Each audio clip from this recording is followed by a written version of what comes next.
आप सबों का इस चैनल बायोट्यूट पर स्वागत है। चैनल को सब्सक्राइब करें, वीडियो को लाइक करें एंड शेयर करें। Thank you. आज के इस वीडियो में हम लोग ह्यूमन रेस्पिरेटरी सिस्टम के बारे में पढ़ेंगे। Human respiratory system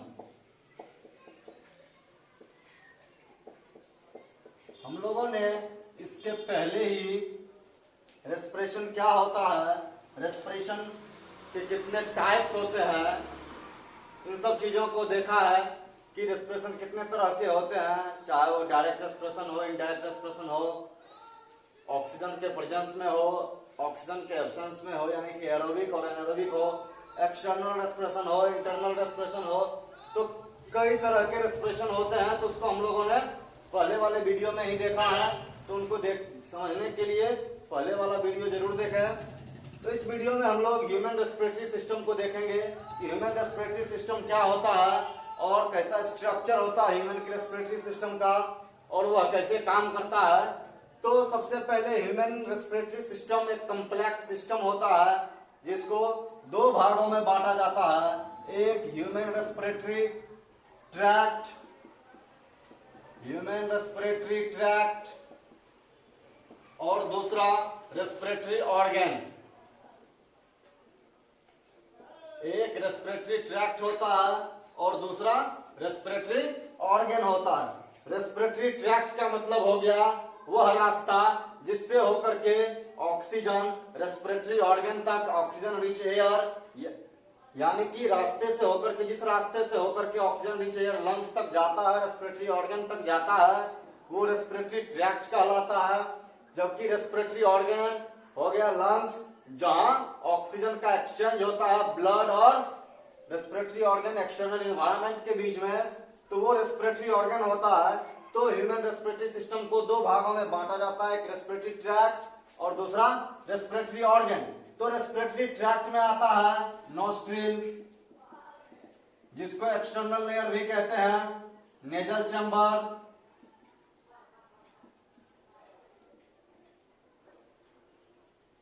internal layers,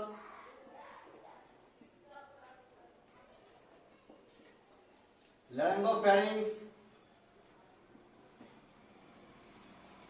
लैरिंगोफेरिंक्स सिर्फ इसलिए लिखते हैं कि फेरिंक्स जो है उसमें फूड भी जाता है तो हवा भी जाता है, तो फेरिंक्स का सबसे निचला वाला भाग जो लैरिंगोफेरिंक्स होता है, वहां के बाद फिर रेस्पिरेटरी ट्रैक्ट होता है।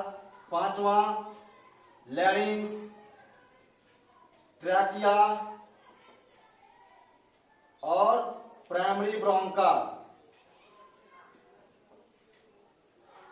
ये 7 रेस्पिरेटरी ट्रैक्ट के अंतर्गत आते हैं। जबकि इसके बाद जो डिवीजन होता है वो रेस्पिरेटरी ऑर्गन में लंग्स के अंदर डिवीजन होता है वो, तो उसको हम लोग रेस्पिरेटरी ऑर्गन में पढ़ते हैं। तो ये 7 स्ट्रक्चर जो है nostril, nasal chamber, internal layers, laryngopharynx, larynx, trachea और प्राइमरी ब्रोंका, ये 7 स्ट्रक्चर रेस्पिरेटरी ट्रैक्ट के अंतर्गत आते हैं। इन 7 को हम लोग देखेंगे कि क्या होता है, इनका स्ट्रक्चर कैसा होता है। तो सबसे पहला स्ट्रक्चर नोस्ट्रिल हो गया, जिसको हम लोग एक्सटर्नल लेयर भी कहते हैं, एक्सटर्नल लेयर्स कहते हैं। ये पोर है, ये जो नाक का 2 छेद होता है वो एक्सटर्नल लेयर्स होता है। तो ये हो गया one pair, small pore like opening, pore like structure. ये होता है नोस्ट्रिल, जिससे होकर के हवा अंदर जाता है। तो ये खुलता कहाँ है, ओपन इन नेजल चैम्बर, यानी कि नोस्ट्रिल जो है नेजल चैम्बर में खुलता है। तो एक पेड़ छोटा पोर लाइक ये हो गया जो एक्सटर्नल लेयर या नोस्ट्रिल कहलाता है, जिससे होकर के हवा अंदर जाता है और हवा अंदर से बाहर निकलता है, तो वो नोस्ट्रिल हो गया। दूसरा नेजल चैम्बर होता है, नेजल चैम्बर होता है, यह भी वन पेयर होता है। तो ये नोस्ट्रिल जो है ये पाया कहां जाता है, just above the mouth, mouth के ऊपर, ये मुंह है और इसके जस्ट ऊपर नोस्ट्रिल पाया जाता है। नेजल चैम्बर हो गया, एक पेयर होता है नेजल चैम्बर, कैविटी होता है, कैविटी जिसको सेपरेट करता है, separated by nasal septum, nasal septum, nasal septum उसको सेपरेट करता है। तो ये नेजल चैम्बर है, नेजल चैम्बर को नेजल सेप्टम सेपरेट किए हुए रहता है, जो एक पेयर होता है।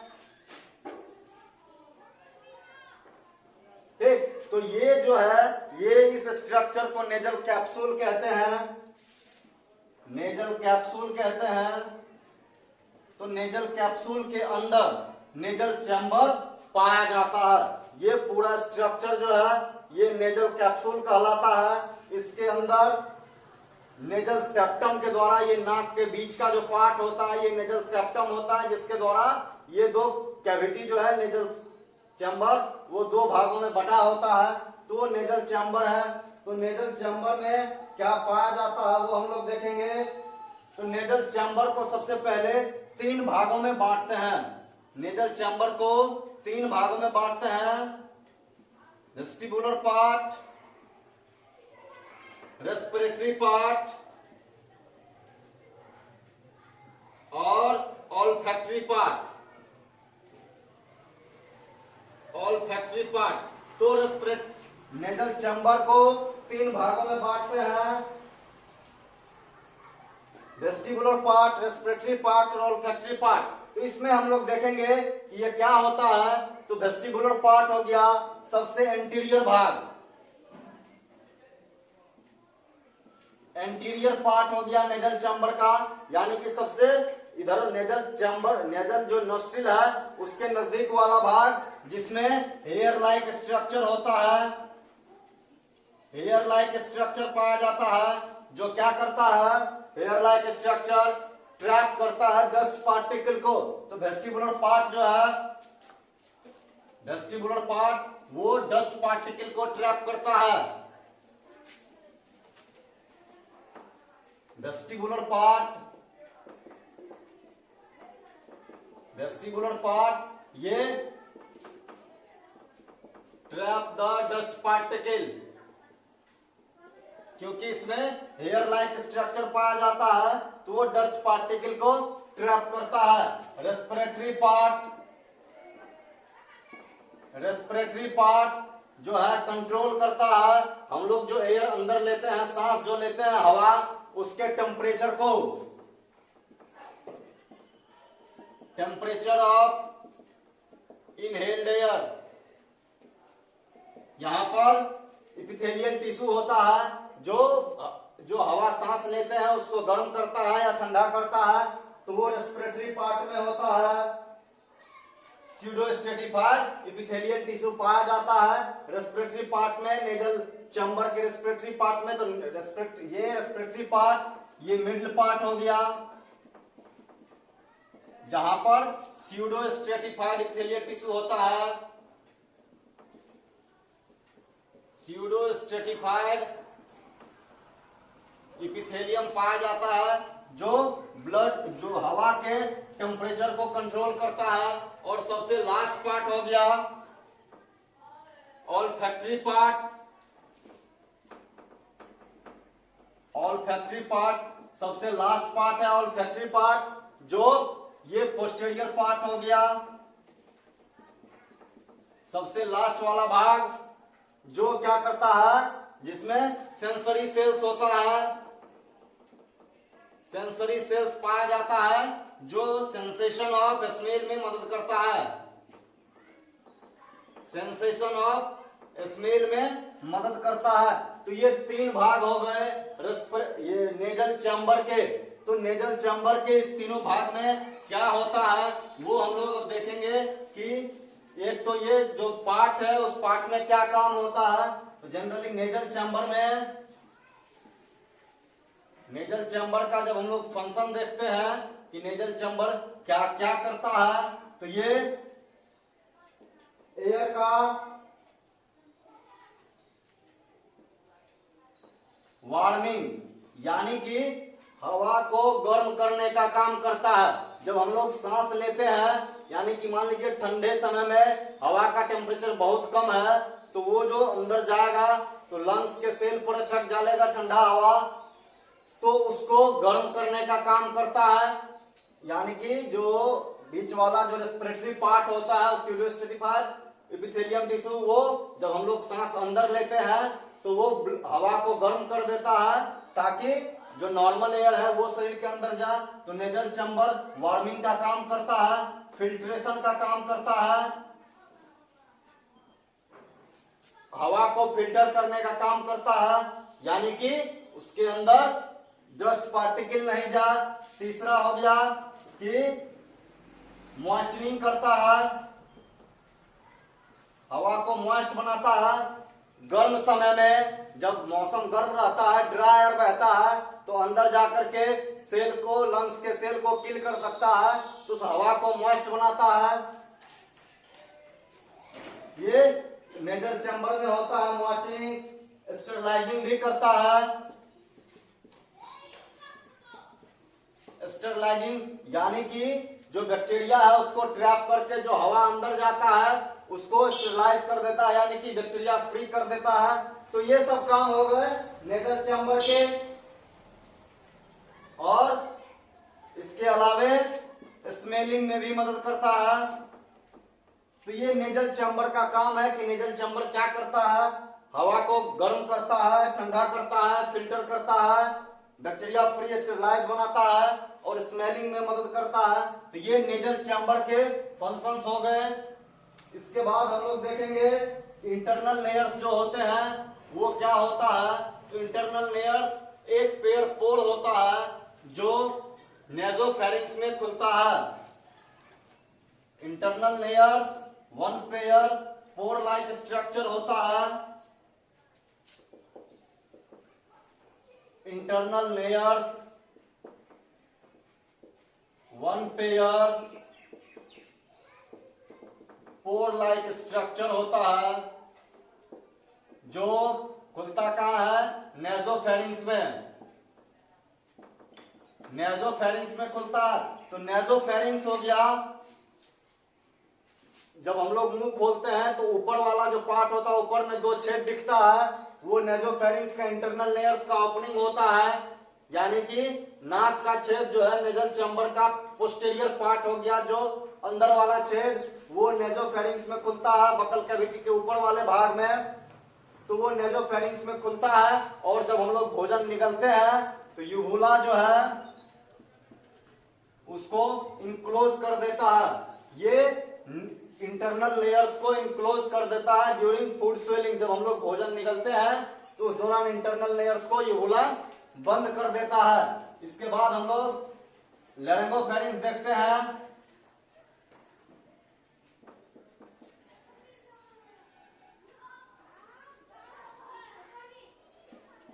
लैरिंगोफेरिंक्स फेरिंक्स का सबसे नीचे वाला भाग होता है, lower most part of pharynx. ये लैरिंगोफेरिंक्स हो गया, जो फेरिंक्स का सबसे नीचे वाला भाग होता है। यहां पर क्या होता है कि ग्लॉटिस, जो रेस्पिरेटरी ट्रैक्ट का ओपनिंग वहां से अलग हो जाता है, जिसको ग्लॉटिस कहते हैं। ओपनिंग ऑफ रेस्पिरेटरी ट्रैक्ट वो ग्लॉटिस होता है। और इसको कवर करने के लिए इपीग्लॉटिस होता है। इपीग्लॉटिस कार्टिलेज का बना होता है, और वह जब हम लोग भोजन निगलते हैं, फूड स्वेलिंग करते हैं, तो उस दौरान ग्लॉटिस को कवर कर लेता है ताकि फूड रेस्पिरेटरी ट्रैक्ट में नहीं जाए। तो ये लैरिंगोफेरिंक्स होता है। इसके बाद लैरिंग्स है। लैरिंग्स को हम लोग वॉइस बॉक्स कहते हैं। लैरिंग्स ये वॉइस बॉक्स कहलाता है, यानी कि साउंड प्रोड्यूसिंग ऑर्गन है। साउंड प्रोड्यूसिंग ऑर्गन है लैरिंग्स, जो मेल में ज्यादा डेवलप होता है, मोर डेवलप्ड होता है देन फीमेल। इसी कारण से मेल का आवाज मोटा होता है ड्यूरिंग प्यूबर्टी। प्यूबर्टी के बाद मेल में क्या होता है कि लैरिंग्स ज्यादा डेवलप कर जाता है, तो मेल का आवाज मोटा हो जाता है, भारी हो जाता है, और ये नेक रीजन में पाया जाता है, प्रेजेंट इन नेक रीजन। और इसको सपोर्ट देने के लिए 4 कार्टिलेज होते हैं, सपोर्टेड बाय 4 कार्टिलेज, यानी कि लैरिंग्स को सपोर्ट देने के लिए 4 कार्टिलेज होता है, जिसमें एक क्रिक्वाड, दूसरा थायराइड, ये कार्टिलेज है, और तीसरा एरिटिनोइड कार्टिलेज। तो ये 3 तरह के, ये 1 पेयर होता है और ये सिंगल सिंगल होता है, यानी कि 4 कार्टिलेज सपोर्ट करता है लैरिंग्स को।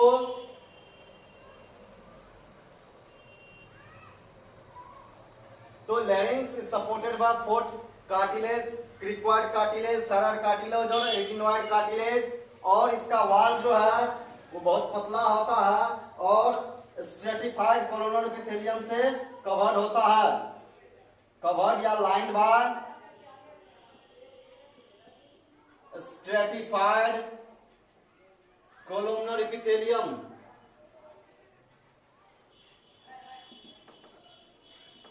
स्ट्रेटिफाइड कोलोनल एपिथेलियम से कवर्ड होता है, लाइंड होता है, और सीलिया पाया जाता है। इसके वाल पर सीलिया पाया जाता है जो अनवांटेड पार्टिकल को बाहर की तरफ बीट करता है, beat the unwanted particle towards outside. तो ये लैरिंग्स है, लैरिंग स्ट्रेटिफाइड कोलोनल एपिथेलियम से कवर्ड रहता है और उसमें सीलिया पाया जाता है जो अनवांटेड पार्टिकल्स को बाहर की तरफ बीट करता है। तो ये सीलिया बीट करता है, यानी कि इजेक्ट करता है, बाहर की तरफ धकेलता है अनवांटेड पार्टिकल्स को बाहर की तरफ। तो इसके बाद जो लैरिंग्स है, लैरिंग्स के बाद ट्रैकिया आता है। तो ट्रैकिया को हम लोग एयर पाइप या विंड पाइप भी कहते हैं। ट्रैकिया को विंड पाइप कहते हैं, जो कार्टिलेज के द्वारा सपोर्टेड रहता है, यानी कि ट्रैकिया ये 10 से 11 सेंटीमीटर लंबा होता है, जो सपोर्टेड रहता है, supported by 16 to 12 cartilaginous ring,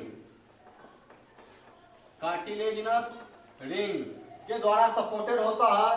ये फेरिंग्स के बाहरी भाग में, ये मतलब जैसे ही जाता है तो बाहर वाला जो पोर्शन होता है, बाहर वाला पार्ट, ये ट्रैकिया होता है और उसके पीछे से ओसोफेगस जाता है। तो ट्रैकिया ओसोफेगस के बाहरी साइड में रहता है और जो कार्टिलेजिनस रिंग होता है वह सी शेप्ड होता है, सी शेप्ड कार्टिलेजिनस रिंग के द्वारा सपोर्टेड होता है। तो सी शेप्ड इसलिए होता है यानी कि केवल ट्रैकिया पर ही पाया जाता है कार्टिलेज, जो उसको कोलैप्सिंग से बचाता है। यदि पीछे होगा तो सिकुड़ जाएगा ओसोफेगस, तो भोजन अंदर नहीं जा पाएगा। तो इसीलिए केवल ट्रैकिया पर ही पाया जाता है, जो ये कार्टिलेजिनस रिंग जो है ये प्रिवेंट करता है फ्रॉम कोलैप्सिंग, कोलैप्सिंग से उसको बचाता है, उसको सिकुड़ने से बचाता है। तो ये ट्रैकिया जो 16 से 20 कार्टिलेजिनस रिंग के द्वारा रहता है, तो ये ट्यूबुलर स्ट्रक्चर है, जिसको हम लोग विंड पाइप या एयर पाइप कहते हैं। विंड पाइप या एयर पाइप हम लोग इसको कहते हैं, ट्रैकिया को। अब क्या है कि इसके इनर वाल पर, ट्रैकिया के इनर वाल पर ग्लोबुलेट सेल्स पाए जाते हैं। ग्लोबुलेट सेल्स पाए जाते हैं जो सिक्रीट करता है क्या, तो म्यूकस। और ये म्यूकस क्या करता है, ट्रैप करता है बैक्टीरिया एंड डस्ट पार्टिकल, उसको ट्रैप करता है। और इसका इनर वॉल जो होता है वो स्यूडो स्ट्रेटिफाइड एपिथेलियल टिश्यू से कवर्ड होता है। तो ये ग्लोबुलेट सेल हो गया और स्यूडो स्ट्रेटिफाइड एपिथेलियल टिश्यू इससे कवर्ड होता है। तो ये स्यूडो स्ट्रेटिफाइड एपिथेलियल टिश्यू जो है, इसका सीलिया फिर डस्ट पार्टिकल या बैक्टीरिया को बाहर की तरफ इजेक्ट करता है और ग्लोबुलेट सेल जिसको ट्रैप करता है उसी को स्यूडो स्ट्रेटिफाइड एपिथेलियल टिश्यू जो है वो ट्रैप करता है, बाहर की तरफ धकेलता है। तो ये ट्रैकिया होता है। इसके बाद प्राइमरी ब्रोंका है कि प्राइमरी ब्रोंका क्या होता है वो हम लोग देखेंगे। प्राइमरी ब्रोंका वो एक पेड़ होता है, यानी कि जब ट्रैकिया डिवाइड करता है तो प्राइमरी ब्रोंका बनता है। ट्रैकिया के डिवीजन से बनता है, डिवीजन ऑफ ट्रैकिया। ट्रैकिया दो भाग में बंट करके प्राइमरी ब्रोंका बनाता है, लेफ्ट और राइट। और इस पर भी कार्टिलेजिनस रिंग पाया जाता है, contain cartilaginous ring, cartilaginous ring. इस पर भी प्राइमरी ब्रोंका पर भी कार्टिलेजिनस रिंग पाया जाता है। और ये लेफ्ट प्राइमरी ब्रोंका लेफ्ट लंग में चला जाता है, जबकि राइट प्राइमरी ब्रोंका राइट लंग्स में चला जाता है। तो ये प्राइमरी ब्रोंका है, बहुत छोटा होता है, 2.5 से 5 सेंटीमीटर लंबा होता है। 5 सेंटीमीटर तक ये लंबा होता है, जिसमें से राइट प्राइमरी ब्रोंका की लंबाई 2.5, जबकि लेफ्ट प्राइमरी ब्रोंका की लंबाई 5 सेंटीमीटर होती है। ये वाइडर होता है एंड वर्टिकल, मोर वर्टिकल। और ये कम चौड़ा होता है, थिनर, लेकिन लंबा होता है। 5 सेंटीमीटर लंबा है, पतला होता है। ये छोटा है लेकिन इसकी मोटाई ज्यादा होती है प्राइमरी ब्रोंका की। तो ये प्राइमरी ब्रोंका ट्रैकिया के डिवीजन से बनता है। तो हम लोग कहते हैं कि ये भी ट्यूबुलर स्ट्रक्चर होता है, क्योंकि ट्यूब लाइक होता है इसलिए ट्यूबुलर स्ट्रक्चर और वन पेयर स्ट्रक्चर होता है। तो ये जो स्ट्रक्चर है ये आते हैं रेस्पिरेटरी ट्रैक्ट के अंतर्गत। Nostril, nasal chamber, internal layers, laryngopharynx, larynx, trachea और प्राइमरी ब्रोंका, ये रेस्पिरेटरी ट्रैक्ट के अंतर्गत ये ऑर्गन्स आते हैं, ये स्ट्रक्चर आते हैं। इसके बाद रेस्पिरेटरी ऑर्गन है जो लंग्स है। तो हम लोग रेस्पिरेटरी ऑर्गन को नेक्स्ट वीडियो में देखेंगे कि लंग्स क्या होता है, लंग्स का स्ट्रक्चर कैसा होता है और लंग्स क्या काम करता है। तो ये हम लोग नेक्स्ट वीडियो में देखेंगे। तो चैनल को सब्सक्राइब करें, दोस्तों को शेयर करें, वीडियो को लाइक करें। Thank you.